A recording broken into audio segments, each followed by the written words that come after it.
मेरा नाम डॉक्टर सुरेश यादव, प्रधानाचार्य government senior secondary school Jakhrana, district Alwar. जी, हमारे जब ग्रीष्म अवकाश होता है उस दौरान स्काउट गाइड और एनएसएस का कैंप आयोजित करके विद्यार्थियों से ग्रामीण परिक्षेत्र में जैसे पंचायत है, स्वास्थ्य भवन है, इनमें साफ सफाई के लिए शिविर आयोजित किया जाता है, जिसमें विद्यार्थियों द्वारा 15 दिवस तक गांव में साफ सफाई का कार्य किया जाता है। जैसे वर्षा ऋतु शुरू होती है तो विद्यालय प्रांगण में या ग्रामीण परिक्षेत्र में पंचायत में जहाँ भी कहीं खुली जगह है वहाँ पर पेड़ पौधे लगा करके और वर्ष पर्यंत उनकी देखभाल की जाती है। उसके बाद में अक्टूबर माह में इसका SUPW का कैंप आयोजित किया जाता है, जिसमें विद्यालय की साफ सफाई और विद्यालय के आसपास जो परिक्षेत्र है उसकी साफ सफाई की जाती है। पर्यावरण जागरूकता से संबंधित भी रैली आयोजित की जाती है, गांव के लोगों को जागरूक किया जाता है। अभी कोविड-19 जब महामारी चली तो बच्चों के साथ साथ विद्यालय स्टाफ ने भी गाँव के लोगों को जागरूक करने में महत्वपूर्ण भूमिका प्रदान की। इसी के साथ जैसे अप्रवासी लोग थे उनको अपने स्थान पर पहुंचाने में भी हमारे शिक्षक जनों ने और विद्यार्थियों ने महत्वपूर्ण भूमिका अदा की। इसके अलावा शिक्षा के क्षेत्र में भी विद्यार्थियों का रिजल्ट अच्छा रहता है और हमारी ग्राम पंचायत जखराना में ऐसा कोई स्टूडेंट नहीं है जो विद्यार्जित नहीं करता हो।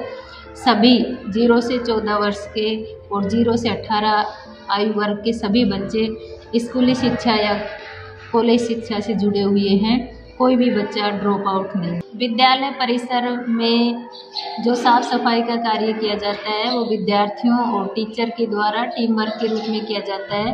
साथ ही जो शारीरिक शिक्षक है उसने विद्यार्थियों के 5 ग्रुप बना रखे हैं, जिनके नाम पृथ्वी दल, वायु दल, आकाश दल, जल दल और ऐसे करके उनके 5 दल बनाए हुए हैं और उनको अपना अपना क्षेत्र आवंटित कर रखा है कि फलां दल ये कार्य करेगा, इस दल का ये कार्य रहेगा।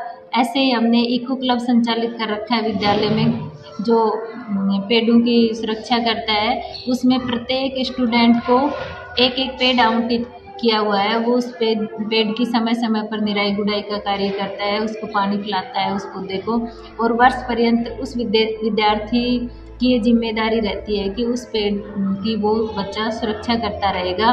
और इसी तरह पिछले सत्र में हमारे विद्यार्थियों ने तकरीबन विद्यालय में 50 पौधे लगाए थे, जिसमें से 40 पौधे फिलहाल भी जीवित हैं और अच्छी ग्रोथ पे हैं वो पौधे।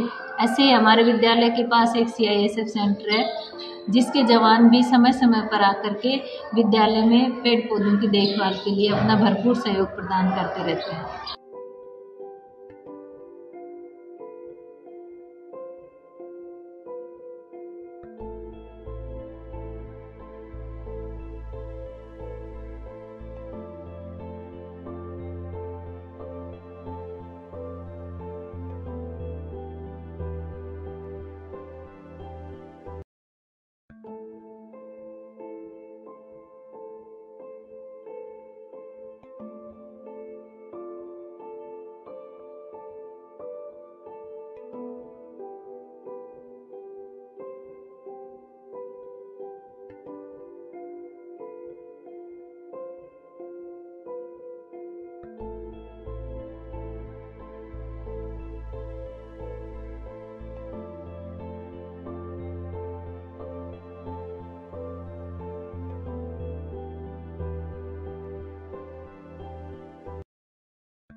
मेरा नाम सुहानी है और हमें कहीं भी स्कूल या फिर घर हमें आसपास कचरा नहीं फैलाना चाहिए, क्योंकि हम जहाँ कचरा फैलाते हैं वहाँ कचरा पशु पक्षी खा लेते हैं और वो बीमार पड़ जाते हैं। और हमें इधर उधर पॉलीथीन नहीं फेंकनी चाहिए और पानी को वेस्ट नहीं करना चाहिए और आसपास सफाई रखनी चाहिए। घर को भी साफ सुथरा रखना चाहिए और स्कूल को भी। और पानी की नल की अगर खुली है तो उसे बंद कर देना चाहिए, पानी को बहने नहीं देना चाहिए, पानी को बचाना चाहिए।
सफाई के मामले में बहुत ध्यान देना चाहिए। विद्यालय में भी आते ही साफ़ सफाई करवानी चाहिए। हमारे प्रिंसिपल मैम हैं, जो ओल्ड टीचर्स हैं, वो सफाई करवाते हैं। विद्यालय में पेड़ पौधे लगाने चाहिए, फूल होने चाहिए, जिससे कि पर्यावरण अच्छा हो, वातावरण भी, और पढ़ने में भी मन लगे। और कई प्रकार के पेड़ पौधे होते हैं जो कि हमें ऑक्सीजन भी देते हैं, वो बहुत अच्छे प्रकार वातावरण को बहुत अच्छा करते हैं। वैसे ही हमें उगाने चाहिए सभी को, और रोज़ उनमें पानी डालना चाहिए, उनकी केयर करनी चाहिए कि वो हमें एक दिन फल फूल या ऑक्सीजन या कुछ ना कुछ तो दें। और विद्यालय के चारों ओर सफाई रखनी चाहिए, घर में भी चारों ओर सफाई रखनी चाहिए, गली मोहल्ले में, सड़कों पर भी सफाई रखनी चाहिए, और पानी की व्यवस्था भी रखनी चाहिए। और जहाँ के पानी को इकट्ठा नहीं करना चाहिए कि मच्छर वगैरह हो, इसलिए उन पे विचार रखना चाहिए।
किसानों के लिए विभाग पाइपलाइन है, फव्वारा सेट है, तारबंदी है, फार्म पौंड है, ट्रैक्टर वाला हरित चलित यंत्र है, फार्म पौंड है और दवाई छिड़कने की मशीन है और थोड़े बहुत जो मिनी किट आते हैं कि किसानों को बांटते हैं और जो भी गवर्नमेंट टोकन राशि रखती है उसके आधार पर देते हैं, या फिर कोई फ्री आता है तो फ्री देते हैं।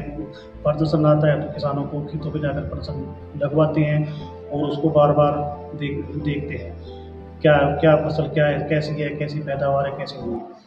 और किसानों के कहने पर भी हम खेतों पर जाते हैं और उनसे मिलते हैं और उनसे बात करते हैं। किसानों के लिए एक ड्रिप सिस्टम है, उसमें 70% सब सब्सिडी और 60 से लेकर 70% तक पानी की बचत होती है।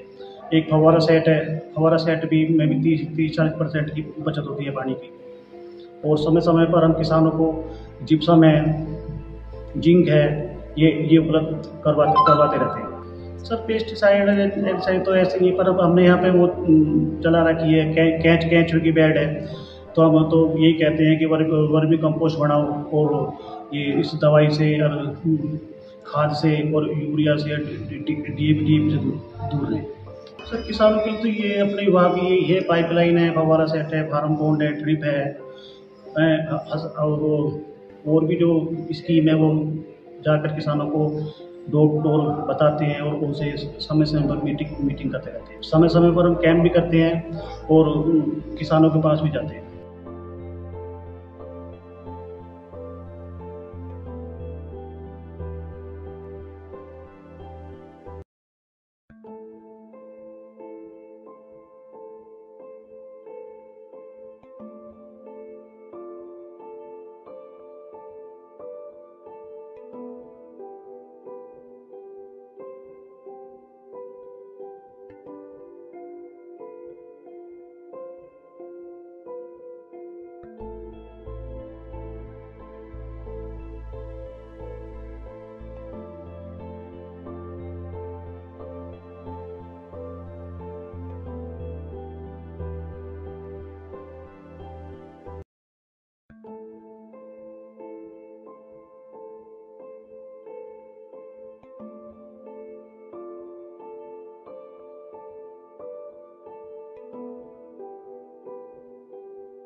सर मेरा नाम करण सिंह यादव, सरपंच ग्राम पंचायत जखराना, पंचायत समिति बहरोड, डिस्ट्रिक्ट अलवर, राजस्थान। सर मेरा गांव जखराना में पर्यावरण को लेकर बहुत जागरूकता है। हमने निजी तौर पे एक बगीचे विकसित की है जिसमें कम से कम 10,000 पेड़ लगाए हैं गांव ने अपने स्वयं के खर्चे से। और भी जब बरसात का टाइम होता है तो गांव में पंचायत की तरफ से पेड़ पौधे उपलब्ध करवाए जाते हैं और उनको बंजड़ में या सार्वजनिक जगहों में उनको विशेष तौर से लगाया जाता है और उनकी देखभाल के लिए भी बहुत कुछ किया जाता है पंचायत सदस्यों के द्वारा। साफ सफाई के लिए हम निजी तौर पे भी करवाते हैं और सार्वजनिक रूप से जो पंचायत का फंड होता है उससे भी गांव की नालियों को साफ सफाई करते हैं। बहुत बड़ा गांव है जिसमें 1500 घर के लगभग घर हैं। तो क्षेत्रफल की दृष्टि से बहरोड पंचायत समिति में गांव जखराना सबसे बड़ा गांव है। स्वास्थ्य सुविधाओं में मेरे गांव में PHC है, उनके उसमें लोगों को ज़्यादा से ज़्यादा जागरूक करते हैं। वो है तो गांव से थोड़ा दूर, लेकिन फिर भी लोग जागरूक हैं और स्वास्थ्य सुविधाओं की तरफ काफ़ी ध्यान दे रहे हैं। पीने के पानी की जनता जल योजना के तहत ट्यूबवेल लगे हुए हैं, उनमें हर घर नल व्यवस्था कर रखी है और पंचायत उनको अपने स्तर पे भी सुधार करती रहती है। और मैंने निजी तौर पे भी गांव के लिए 4 बोरिंग खुद अपने पैसे से करवाई है। सिंचाई के लिए हमारे यहाँ नहर वगैरह तो कोई है नहीं, हमारे यहाँ ट्यूबवेल से लोग सिंचाई करते हैं। बंजर जमीन पड़ी है बहुत ज़्यादा, पानी की कमी के कारण बहुत लोग बेरोजगार हैं। स्वच्छता के लिए हम काफ़ी काम करते हैं, फिर भी बहुत मूलभूत सुविधाएं भी उपलब्ध नहीं है, इसलिए उनकी कमी है गांव में। मैं काफ़ी बार हर मंचों पे पंचायत समिति में भी, हमारे जिला परिषद में भी इस मांग को उठाता हूं कि मेरे गांव की तरफ ध्यान दिया जाए। यहाँ स्वच्छता के लिए कुछ पैसे की मूलभूत सुविधाएं विकसित करने के लिए पैसे का फंड की कमी है। मेरे गाँव में हायर सेकेंडरी स्कूल है, उसमें बच्चे पढ़ते हैं, उनमें संख्या कम है। तो यहाँ हम इसमें महात्मा गांधी मॉडल स्कूल बनवाना चाहते हैं। हमारे जनप्रतिनिधि से मिले हैं, उन्होंने भी हमारे को आश्वासन दिया है। हमारे MP साहब ने भी हमें आश्वासन दिया है कि आपके स्कूल को मॉडल स्कूल का दर्जा दिलवाएंगे, जिससे बच्चे यहीं पढ़ के लिख के आगे बढ़ सकें।